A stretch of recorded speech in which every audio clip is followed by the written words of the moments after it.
Bonjour et bienvenue dans cet épisode de Flopland. Pour commencer, c'est quoi le concept ? Eh bien, Flopland va vous parler de BD, personnages ou héros qui étaient assez badass ou stylés, mais qui par le pouvoir d'un mauvais film ou d'une suite pourrie a fini par perdre sa crédibilité. Et aujourd'hui, nous allons parler de Elektra. Alors, qui est-elle ? Créée par Frank Miller, c'était un personnage plutôt populaire dans les années 80-90. Elektra est une ninja surentraînée et fille d'un diplomate grec, on s'en doutait avec son prénom. Mais son père est rapidement assassiné. Elle rejoint une organisation d'assassins afin de se venger. Elle est aussi l'un des premiers amours de Matt Murdock, alias Daredevil. On la voit d'ailleurs dans le film Daredevil 2003.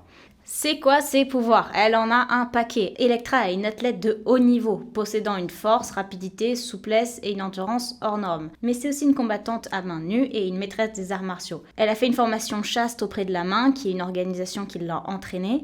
Lui a également permis de développer certaines capacités, qui peut ainsi contrôler son système nerveux, ce qui lui permet de supprimer la sensation en cas de blessure.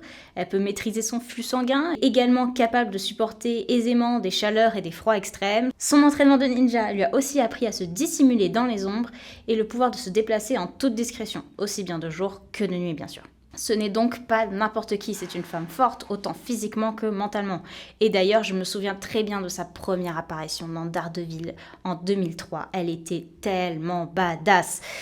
Et je sais pas vraiment si c'est à cause de son apparition ou de sa popularité d'antan, mais ils ont décidé de faire un film en 2005. J'ai donc décidé, pour la science, de le regarder. Et bon sang, j'ai été un peu déçue. Je me suis plus éclatée devant un documentaire sur le pamplemousse. Pour résumer, Elektra est une tueuse à gages. Elle est engagée pour tuer un père et sa fille, mais elle change d'avis et va les aider. En gros. Alors, pour commencer, j'ai l'impression qu'elle va se suicider toutes les 30 secondes. Pas un sourire, une façon de parler qui était la même que ma prof de français. Franchement, je trouve ça dommage. Dans les bandes dessinées que j'avais lues, plus son apparition dans Daredevil, ça montrait clairement que c'était une femme de caractère qui n'hésitait pas à dire ce qu'elle pensait tout haut. Ensuite, je trouve qu'on a beaucoup d'informations et si peu de contexte. Au début, on nous parle d'une bataille entre le bien et le mal, mais ça nous apporte pas grand-chose de le savoir au final.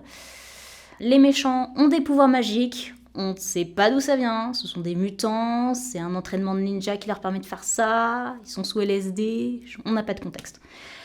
Pareil pour Elektra, elle a des visions et des hallucinations et on ne sait pas pourquoi. C'est pas expliqué, même pas un indice. Et c'est pas un truc qu'elle savait faire dans Daredevil, donc je sais pas, c'est peut-être la mort qui lui a donné ses pouvoirs. C'est vraiment dommage, car avec le potentiel du personnage et l'univers, il y avait de quoi faire de choses vraiment chouettes. Pas la peine de rajouter de la magie dans tous les sens. Et le gros problème, c'est le scénario qui est aussi prévisible qu'un téléfilm de Noël. Si on ajoute à ça les 3 personnages principaux qui ont autant d'émotions qu'un hamster mort, la gamine a un peu de caractère, mais elle est rapidement saoulante à jouer la victime. C'est une gamine qui maîtrise le ninjutsu. Elle se fait pas genre d'être une enfant persécutée qui a besoin H24 de maman Elektra. Et le père, j'ai l'impression qu'il fume des joints car il est très chill et il panique que au dernier moment. En plus, il voit pas du tout des trucs évidents comme un ninja sur son toit. Ah oui, et le dernier point que j'ai pas du tout compris, pourquoi, quand on meurt, on devient un brouillard vert ? Alors, j'ai cru comprendre que c'est un pouvoir, mais quand Elektra tue quelqu'un, il devient un brouillard vert. Et c'est un délire que j'ai pas du tout compris. Putain, c'est une tueuse à gages quoi. On veut des tripes, on veut du sang et on a un brouillard. Je vais pas vous faire tout le film, il est pas très intéressant au final. Il y a plein de scènes inutiles qui ne font pas avancer l'intrigue. Mais depuis qu'ils l'ont sorti, on n'a plus revu Elektra sur les écrans. C'était pas un personnage super connu à la base, mais elle a une super histoire. Et je m'attendais à ce qu'il fasse quelque chose qui sorte de l'ordinaire ou qui raconte un peu sa backstory. Mais au lieu de ça, on a des vieux flashbacks un peu niais, qui ne fait ni avancer l'intrigue, ni le personnage. Voilà pour Elektra. Elle restera pour ma part la femme incroyable qui est apparue dans Daredevil et qui m'a marquée. On la reverra sûrement pas dans la MCU vu le flop monumental qu'elle a fait. Voilà, c'est tout pour ce Flopland, en espérant que cette vidéo ne fasse pas pareil. Si vous pensez à d'autres flops, n'hésitez pas à les mettre en commentaire, on pourra peut-être en faire une vidéo. N'hésitez pas à vous abonner et je vous dis à bientôt.